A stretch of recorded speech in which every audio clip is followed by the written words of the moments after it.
그래서 오늘 위로하시는 하나님을 좀 우리 성도들이 한번 만났으면 좋겠다 하는 마음으로 우리가 위로하시는 하나님에 대해서 말씀을 증거하기를 원합니다.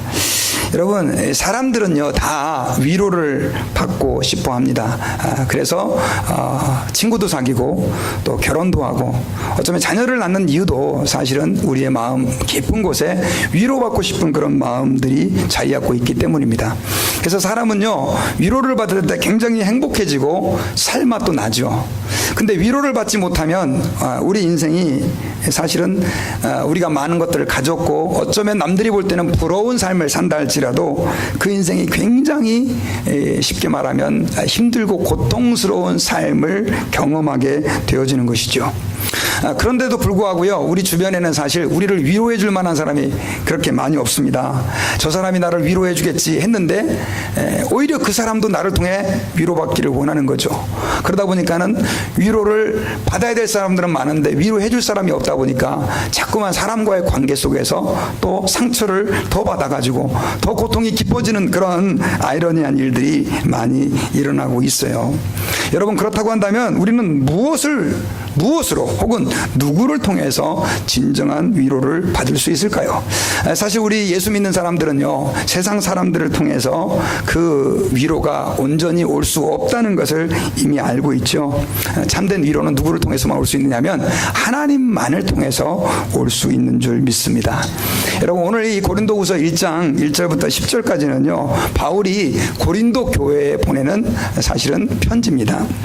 그런데 이 고린도 교회가요 어쩌면 우리가 지금 당하는 고통보다도 훨씬 더 많은 고통을 겪고 있었습니다. 이 고린도 교회는 바울이 개척한 교회거든요.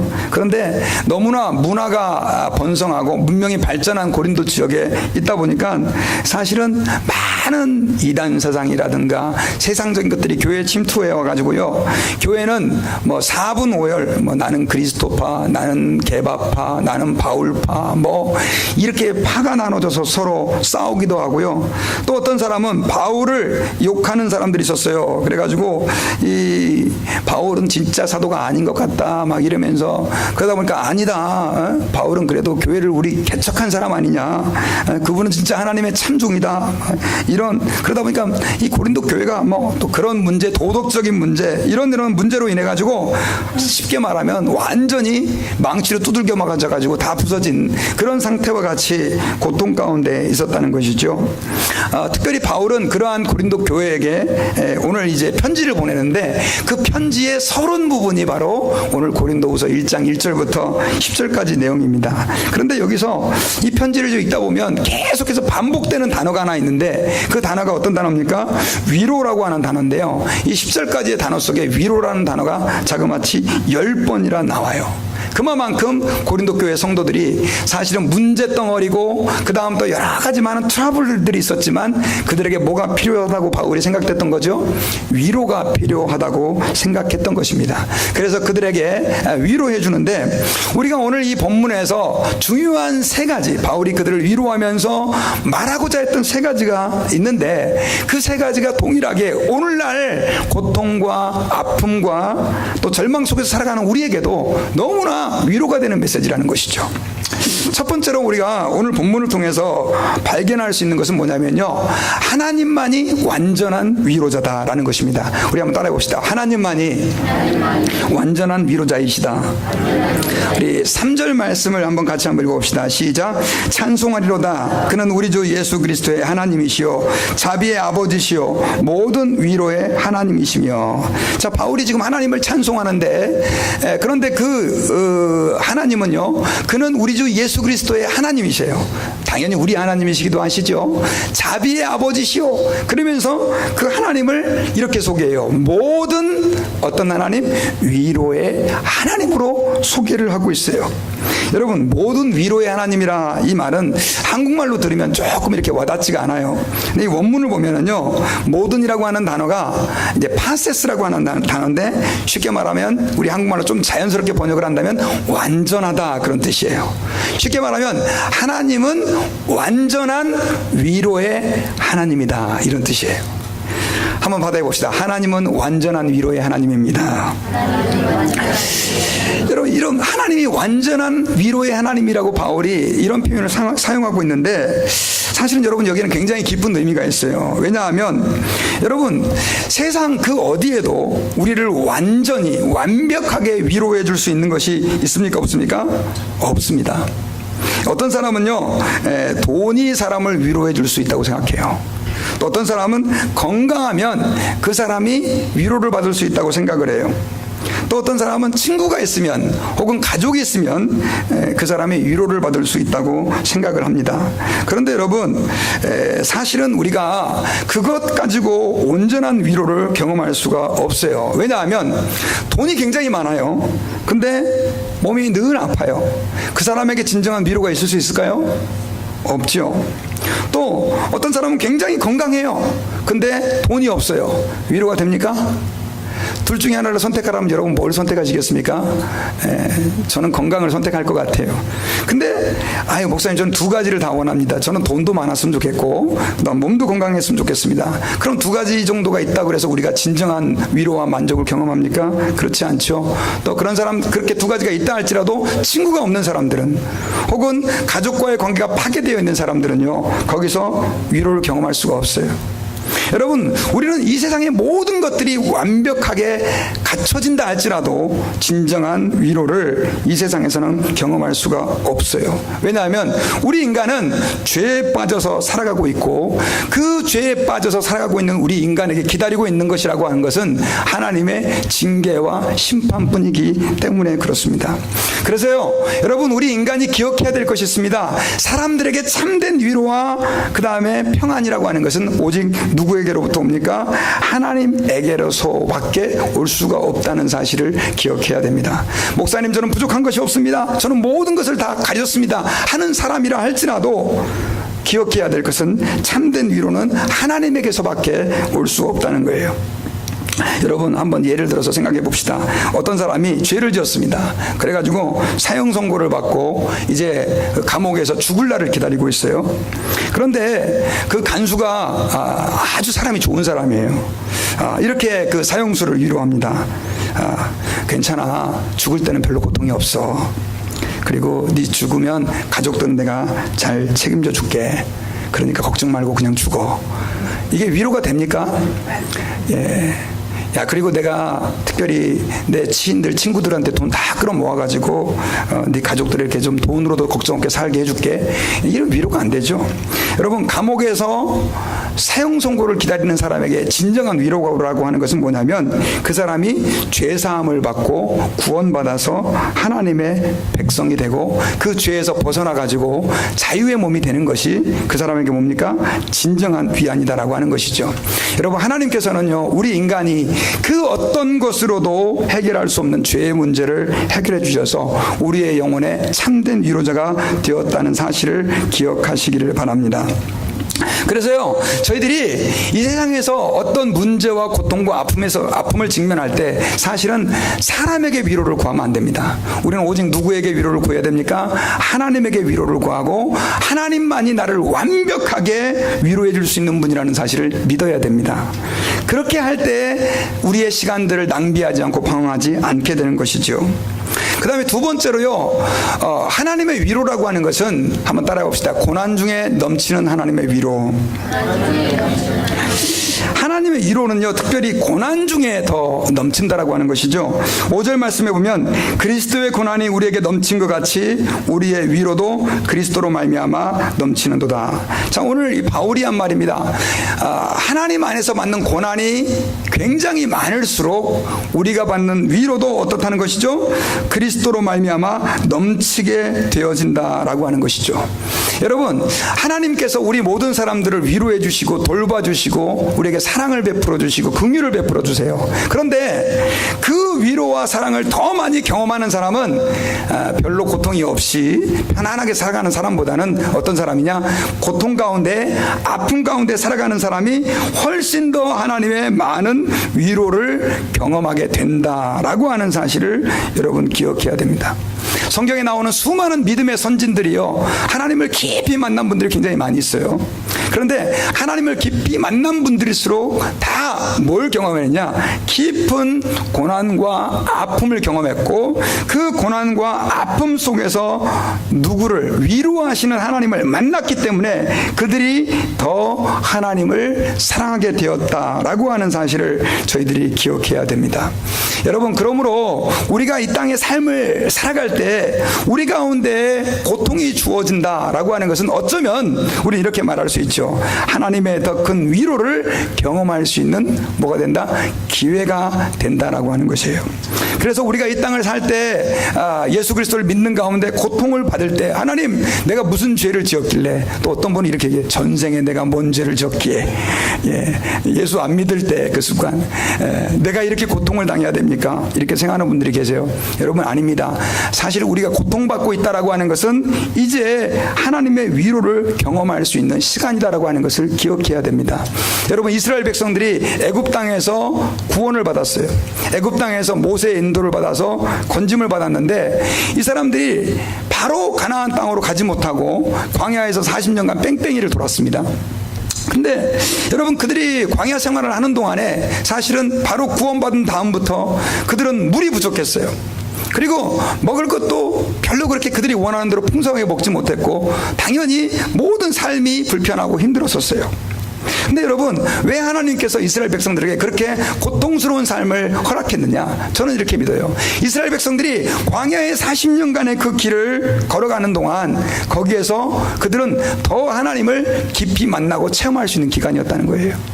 애굽에서의 400년 동안은 그 애굽의 주인이 뭐 먹을 것 주고 뭐 그냥 입을 것도 주고 뭐 시키는 일이라 그냥 하면 뭐 그냥 먹고는 살 수 있었는데, 사실은 여러분, 이제 그들이 고난이라고 하는, 광야라고 하는 곳으로 감으로 이제 누구의 돌보심만을 바라볼 수밖에 없었습니까? 하나님의 돌보심만을, 어떻게 말하면 하나님의 위로만을 바라볼 수밖에 없었다라고 하는 거예요.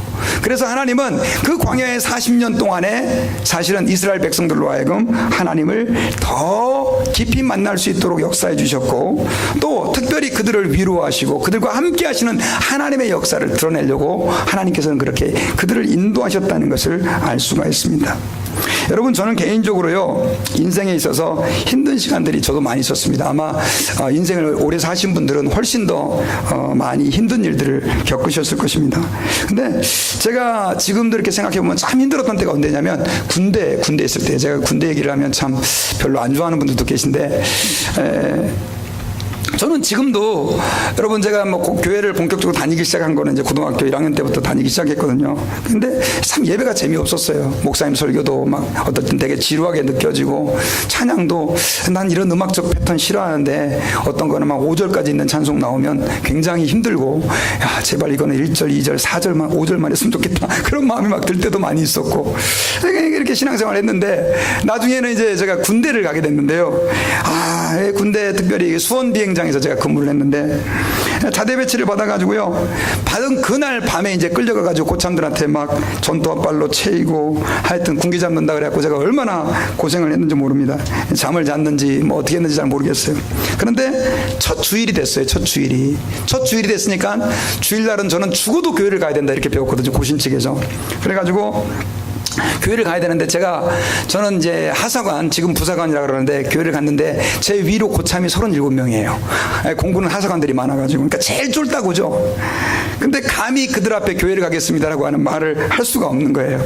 근데 야, 이게 내가 지금 믿음의 연단을 받나 보다 생각을 하고 고참들한테 제가 얘기를 했죠. 교회를 가야 되겠습니다. 근데 어쨌든 국가의 정책적으로는 종교 생활을 할 수 있도록 했으니까 아주 저를 그냥 마치 매 눈으로 째려보면서, 아니 온지 이제 하루밖에 안 된 놈이 과연 교회를 가? 막 이런 막 그 눈빛이 막 느껴지는 거예요. 그래도 죽으면 죽으리라 하고 가는데, 군대에서 교회를 가려면 보고를 3단계를 해야 됩니다. 3단계. 한 사람 보고하고 그 다음 사람 보고하고 하여튼 그렇게 해가지고 어쨌든 힘들게 어렵게 예배당에 도착을 했는데요. 정말 그 목사님이 사실 설교를 그렇게 잘하는 분이 아니셨거든요. 그리고 그 교회는 전통적인 뭐 그런 교회였습니다. 군 교회였으니까요. 막 뜨거운 교회였고 막 성령이 불같이 역사하는 그런 교회 아니었어요. 근데 사도신경 하는데도 그렇게 눈물이 나요. 매주마다 하는 사도신경. 찬송은 갖다가 왜 이렇게 짧게 느껴지는지. 계속해서 뭐예요? 눈물이 예배 시간에 흐르는데 목사님 말씀 한마디 한마디가 진짜 하나님 말씀 같이 들리고 그렇게 감동이 되고 그러고 나니까 예배가 또 끝난 거예요. 물론 이제 가가지고 또 고참들한테 두드려 맞아야 돼요. 예, 가면 이 자식이 보르다 없더래요. 그래서 그날 밤에 가가지고 이제 또 맞고 그랬는데, 근데 어쨌든 그렇게 맞아가면서 제가 예배를 드렸는데요. 그 고난 가운데 예배 드릴 때 저는요, 이렇게 예배가 귀한 것이구나. 내가 이렇게 설교를 듣고 하나님께 찬양할 수 있다고 하는 이 기회가 주어져 있다는 것이 이렇게 중요한 거구나 하는 것들을 깨달으면서 얼마나 저를 위로해 주시는 하나님을 깊이 만났는지 몰라요. 여러분, 우리가요, 이 세상을 삶을 살 때 때로는 고난을 당할 때가 많이 있습니다. 세상 일이 마음대로 풀리지 않고 인간관계가 뒤틀려 가지고 우리가 고통 가운데 처해질 때가 있습니다. 정말 이렇게 하면 좀 해결이 될 것 같은데 아무리 해봐도 내가 뭔가를 하면 할수록 더 일이 꼬일 때가 있습니다. 여러분, 그때가 하나님의 위로를 깊이 경험할 수 있는 때라는 사실을 여러분 기억하시기를 바랍니다. 여러분, 성경에 나오는 수많은 믿음의 선진들은요, 그러한 과정을 통해서 하나님을 더 깊이 알게 되었다는 사실을 여러분 기억해야 됩니다. 그래서요, 다윗과 같은 경우는, 여러분, 다윗은 사실 하나님이 보실 때 의로운 사람이라고 그랬잖아요. 의로운 사람이라고 그러고 내 마음에 합한 사람이다. 모든 왕들의 기준이 누구였습니까? 다윗이었잖아요. 다윗. 그런데 그 다윗이 여러분 그 쓴 시편들을 좀 읽어보면요, 대부분의 시편은 다 언제 쓰여진 겁니까? 제가 신앙생활을 잘 이제 시작하는 분들에게 이렇게 얘기를 해요. 시편을 좀 한번 읽어보십시오.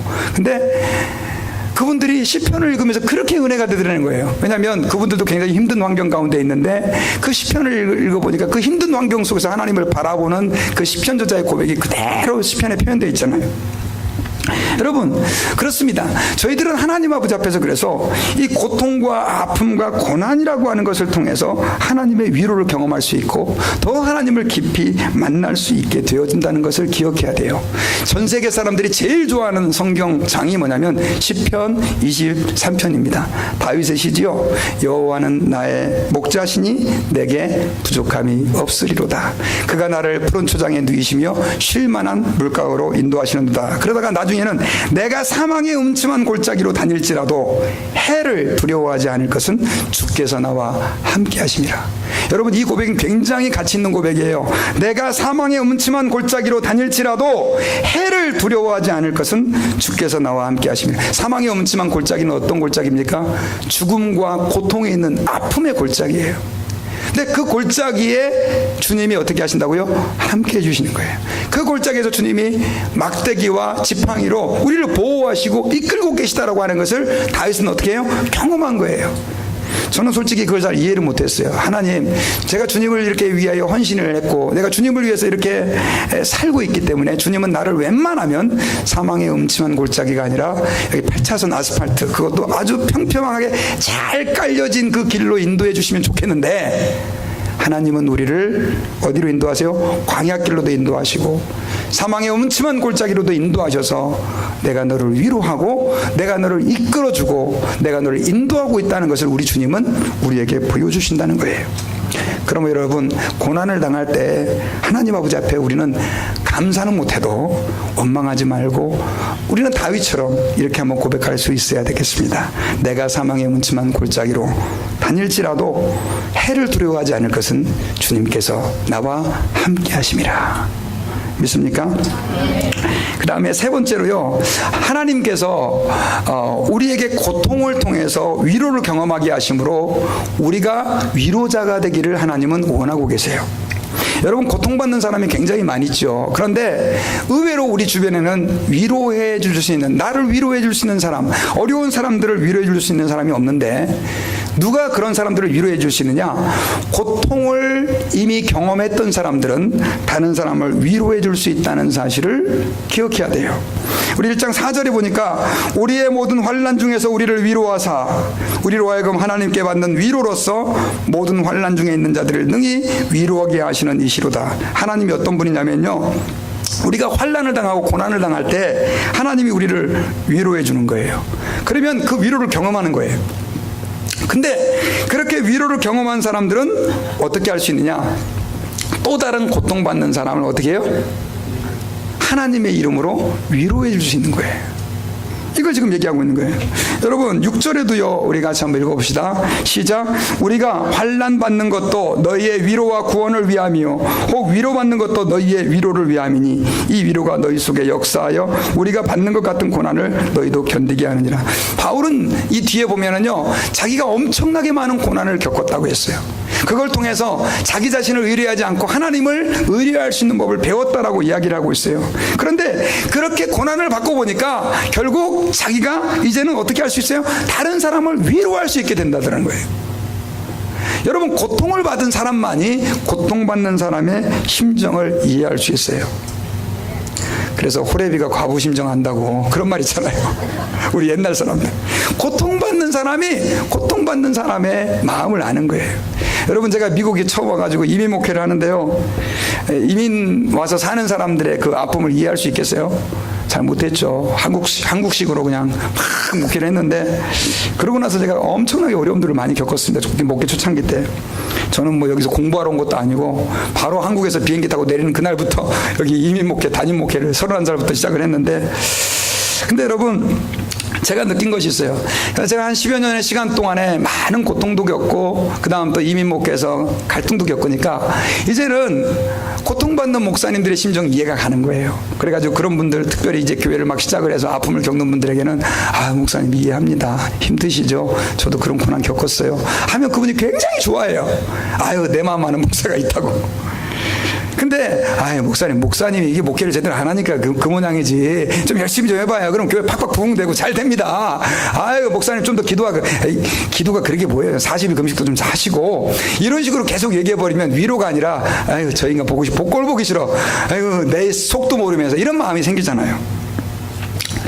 여러분 10년 동안요 병원에서 투병 생활을 한 남자분이 한 분 있었답니다. 수술을 하고 또 하고 해서 12번이나 수술을 했는데 결국은 이 사람이 어떻게 됐냐? 죽고 말았어요.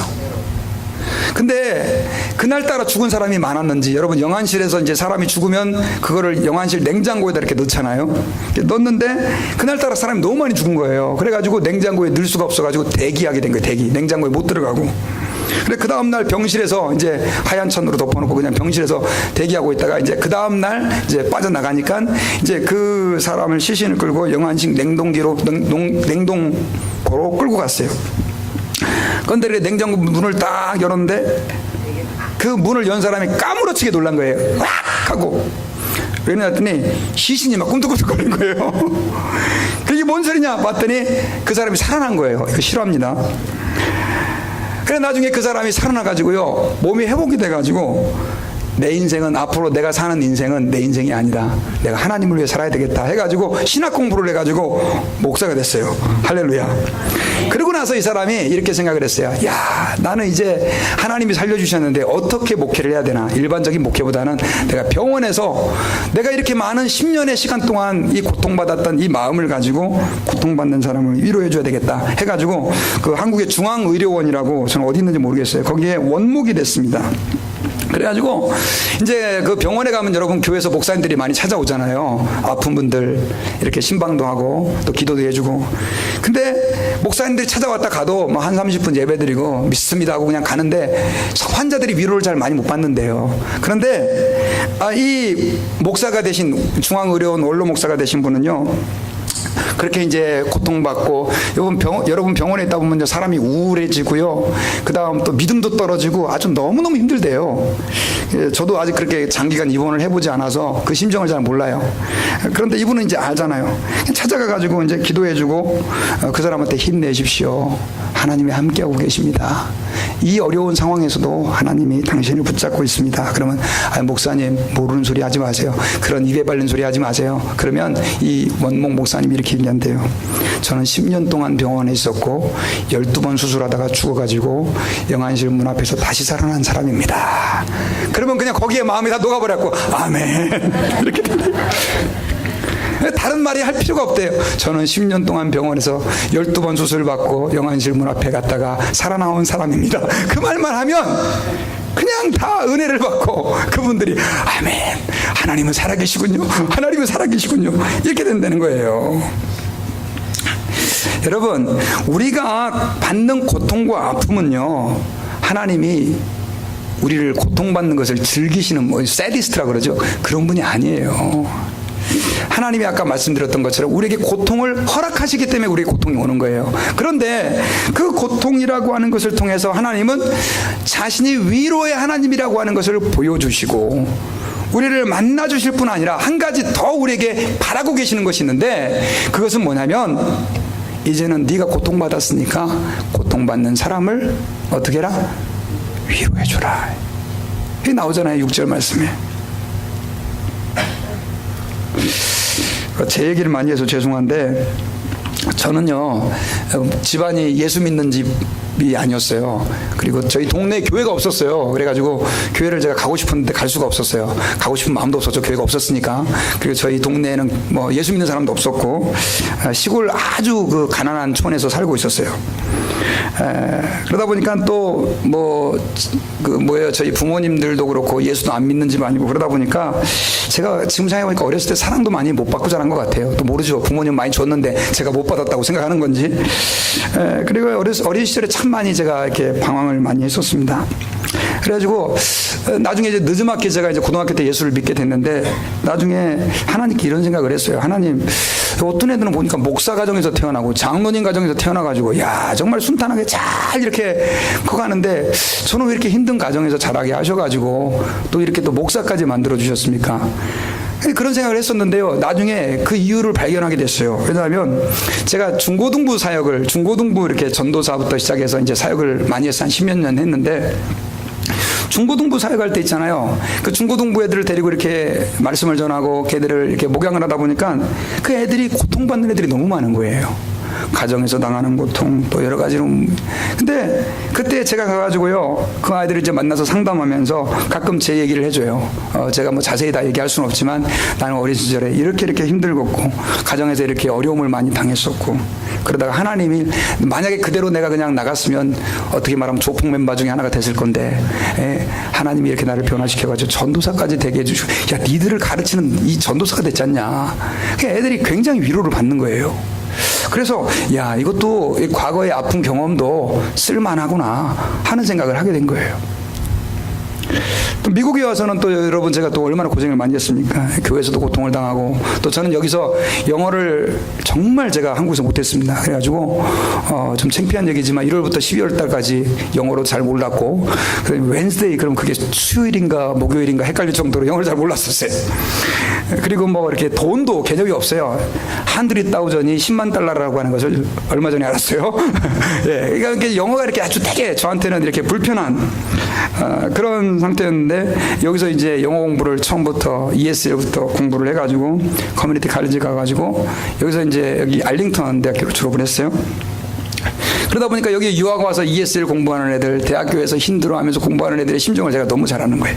그래서 요즘에는 이제 우리 교회 유학생이 없지만 그때만 해도 유학생들을 많이 돕고, 저희 교회 와서 예수 믿고 성장해가지고 신앙생활하고 다시 한국 돌아가가지고 그렇게 신앙생활 잘하고 그런 아이들이 많이 있었어요. 여러분, 제가 제 얘기를 했지만 여러분들도 마찬가지일 거예요. 여러분들에게 모두가 다 아픔이 있을 겁니다. 어떤 때는 내가 실수해서 잘못해서 생긴 아픔도 있고, 또 어떤 분들은 정말 내가 아무리 잘하려고 해봤지만 어쩔 수 없는 고통 가운데 처해진 그런 분들도 계실 것입니다. 그러나 여러분 기억하십시오. 하나님께서는 여러분들의 그 과거의 아픔과 고통을 이용해서 오히려 여러분들을 위로해 주시는 그 경험을 통해서 이제는 다른 사람들을 위로하는데 여러분들을 사용하시고 계실 것이고, 앞으로 또 사용하실 것이라고 저는 믿습니다. 그러므로 고통을 당할 때, 아픔을 당할 때 우리는 낙심하면 됩니까? 안 됩니까? 안 되겠죠. 그리고 여러분, 설령 그 고통이 내가 잘못해서 한 고통이라도 괜찮아요. 내가 실수해서 한 고통이라 할지라도 하나님은 그것을 사용해요. 모세는 광야에서 40년간 방황했잖아요. 처음에는 여러분 얼마나 비전이 있었습니까? 내가 이스라엘 백성들을 구원해내야지. 하나님이 나를 이 애굽의 왕자로 기르게 하신 것은 분명히 이스라엘 백성들을 구원하라고 그랬을 것이다라고 하는 비전을 가지고 자기 민족을 사랑해가지고 애굽 사람이 괴롭히니까 때려 죽였잖아요. 근데 결국 그게 문제가 돼가지고 광야에 쫓겨나가지고 광야에서 40년 동안 뭐 했습니까? 양치기만 한 거예요. 참 아마 자기 자신이 굉장히 비참했을 거예요. 얼마나 말 그대로 우울증도 심하게 들었을지 모르겠어요. 성경에는 안 나오지만. 근데 여러분 40년 동안 광야에서 이리저리 양이나 치고 돌아다니는 그 모세가 하나님께 나중에 어떻게 쓰임받습니까? 200만 명이나 되는 이스라엘 백성들을 40년 동안 광야에서 인도하는. 그래서 어떤 분이 그런 얘기를 해요. 모세니까 이스라엘 백성들을 광야에서 인도할 수 있었을 것이다. 물론 하나님이 구름 기둥을 인도하셨지만 광야 사정을 너무 잘 아는 거죠.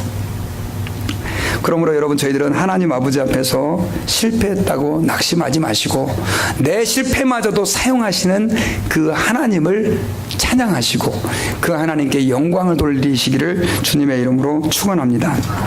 지난주에요, 그 뉴스 중에서 굉장히 제 마음에 와닿았던 뉴스가 있어요. 그 슈퍼맘이었던 그 이유남, 제가 사진을 좀 가져왔어요. 이분이 서울 명신초등학교 교장이시래요. 근데 아들 하나 딸 하나 있었는데 엄청나게 자식들을 공부를 시켜가지고요, 아들 딸이 뭐 아들은 거의 전교 1등을 놓치지 않았대요. 딸도 공부를 굉장히 잘했나 봐요. 전교 1등이라는 얘기는 안 하는데. 그런데 아들이 고등학교 3학년 때 4월달 이제 수능이 얼마 안 남았죠. 자퇴서를 있잖아요. 학교 그만둔다는 자퇴서를 가지고 엄마에게 딱 가져왔답니다. 그러면서 여기다가 도장을 찍으라고 엄마한테. 그러니까 엄마가 너무 황당하잖아요. 그래서 야, 안 돼. 그랬더니 얘가 여기다 도장 안 찍으면 나 아파트 베란다로 뛰어내리다고 이 문까지 열어놓고 그 엄마를 협박을 한 거예요. 그리고 아이의 눈에는 살기가 등등했대요. 그래가지고 엄마가 너무 열받아갖고 등짝을 딱 후려치는데 왜 때리냐 그래가지고 나중에 엄마가 도망을 가야 되는 상황까지 펼쳐진 거예요. 결국은 이렇게 아들이 자퇴를 하고 한 달 뒤에는 한 학년 아래 딸이 또 이제 아빠 도장을 몰래 이렇게 뭐 가져다가 자퇴서에 도장을 찍어가지고 그렇게 해서 이 둘이가 이제 자기 방에 들어가가지고요, 아주 몇 달을 그냥 아예 텔레비전만 보고 먹고 자고 게임하고 TV만 보고 인터넷만 하고 그냥 아주 폐인처럼 살아가는 거예요. 그리고 부모님을 어떻게 생각하냐면 투명인간 취급을 한다는 거예요. 투명인간 취급. 무슨 말인지 아시죠 여러분? 본 척도 만 척도 안 하고 말대꾸도 안 하고. 그래가지고 이 엄마가 한번 생각해보세요. 그것을 경험하는 엄마가 얼마나 힘들고 어렵겠습니까? 그러다 나중에는 이제 자식을 야단치다가 스트레스로 숨을 막 이렇게 혈압이 올라가가지고 쓰러지려고 그러니까 아들이 그런데요, 쇼하고 있네 이런 정도로 이렇게 얘기할 정도로 뭐 말이 안 통하는 거죠. 근데 그 와중에 남편까지 사업이 부도가 나가지고 빚쟁이들이 와가지고 막 그렇게 이제 빚을 또 뜯어내고, 그러니까 이게 이 엄마가 거의 죽을 상황이었다는 거예요. 근데 이 엄마의 얘기를 들어보니까 애들이 그럴만해요. 애들을 1등으로 키우기 위해서 이제 학교 선생님이었는데, 학교에 무슨 회식 있으면 다 거절이래요. 무조건 집에 들어가가지고 애들을 이제 교육을 하는데 현관에 들어오자마자 첫 번째 말이 뭐 숙제했냐? TV는 몇 시간 봤어? 그리고 TV를 딱 만져본다네요. 얼마나 봤는지. TV가 뜨거우면 많이 본 거라고. 그리고 막 초등학교 1학년 딸아이가 받아쓰기를 잘 못하니까 그 아이를 데리고 11시까지 복습을 시키고, 또 여행 가는 날은요, 차에 뒤에 앉아 있잖아요. 그러면 차 뒤에 앉아가지고 구구단을 시켰대요. 이런. 그러니까 그렇게 말 그대로 슈퍼맘 아이를 열심히 가르친 거예요. 그리고 학교에서 이제 공부를 잘해갖고 얘가 90점을 받아오면 막 야단을 쳤대요. 이 자식아, 이걸 틀려? 100점 맞을 수 있었는데. 이렇게 아이를 닥달하는 그런 엄마였다는 거예요. 나중에 이제 이 엄마가 아이가 그런 일이 생기고 나서 7, 8년이 지나서 이제 가족 관계를 이제 회복하게 되는데, 나중에 이제 아들은 최근에 제가 들은 뉴스인데 서울의 예술대학교의 문예창작과를 졸업을 하고 철학대학원 다니고 있고요. 또 딸은 미국에서 심리학을 전공해서 청소년 기관을 해서 일하고 있는데, 이분이 이제 책을 쓴 거예요. 책을 써가지고 내가 이렇게 자녀 교육을 실패한 사람이라고. 그래가지고 수많은 엄마들에게 지금 굉장히 많은 영향력을 끼치고 있고요. 지금은 숭실사이버대에서 청소년 상담 교수로 지금 이렇게 지금 사람들을 가르치고 있대요. 제가 이걸 보면서 무슨 생각을 했냐면요, 이 엄마가 사실은 너무 잘못했죠. 근데 우리 한국의 분위기는 또 그런 분위기도 있지 않습니까? 근데 여러분, 잘못했지만 결국 이 엄마는 자신의 잘못을 뉘우치고 결국 오히려 그 잘못됐던 경험이 지금 이제 어떻게 해요? 다른 지도자들을 세우는 일에 이렇게 쓰임받는 것을 제가 보면서, 야, 이 말씀 성경하고 똑같구나. 여러분, 하나님 아버지 앞에서요, 저희들은 기억해야 됩니다. 우리의 인생 때로는 고통받고 아프고 힘들지만은, 그러나 하나님의 위로를 그 가운데서 우리가 경험할 때 우리는 그 고통과 아픔의 그 과정들이 오히려 다른 사람을 섬기고 도울 수 있는데 아름답게 쓸 수 있다는 것을 기억해야 됩니다. 여러분, 저는 이제 말씀의 결론을 맺겠습니다. 여러분, 하나님께서는요, 완전한 위로자가 되십니다. 세상 그 어떤 사람도 우리를 완전하게 위로할 수 없어요. 여러분, 혹시나 내 남편이나 내 아내가, 내 자녀가 혹은 누구든지 나를 위로해 줄 수 있다라고 하는 기대감을 가지고 계신 분들은 오늘 내려놓으시길 바랍니다. 그리고 완전한 위로자가 되시는 그 하나님께 나아가시길 바랍니다. 그분에게 나갈 때 하나님께서는요, 우리에게 세상에서 그 어떤 사람에게도 받을 수 없었던 위로들을 경험하게 해 주신다는 사실을 여러분 기억하시길 바랍니다. 그리고 그 하나님의 위로는요, 특별히 고난받는 사람들에게 더 넘칩니다. 그냥 평범하게 그렇게 살아가는 사람보다는 고난 중에 있는 사람에게 더 많은 위로가 있어요. 그래서 우리 평범하게 멀쩡하게 잘 사시는 분들은 고난받는 분들을 부러워하시길 바랍니다. 저분은 지금 하나님의 위로를, 그래가지고 이렇게 교회에서 가만히 보면요, 이 울면서 은혜 받는 사람들은 다 고난받는 사람들이에요. 그냥 평범한 사람들은 눈물도 안 나. 에이, 오늘도 목사님 무슨 얘기 하시나. 근데 고난받는 분들은 그냥 여기서 그냥, 남들은 다 눈 멀뚱하게 뜨고 있을 때 그분은 하나님의 그렇게 위로를 경험하는 거예요. 찬양을 불러도 어떤 사람은 그냥 부르는데 이분은 그냥 그 가사 하나하나가 다 내 고백 같은 거예요. 그리고 마지막으로 하나님은 그렇게 고통받는 사람을 위로하시고 그 위로받은 사람을 사용해서 다른 사람을 위로한다는 사실을 기억하시고, 여러분, 하나님 앞에서 내가 전생에 무슨 죄를 졌가니 전라도 말로 그런 얘기 하지 마시고 한번 따라해봅시다. 하나님 감사합니다. 하나님 나를 사용해 주십시오. 그렇게 기도하는 저희들이 되기를 주의 이름으로 축원합니다. 기도하겠습니다.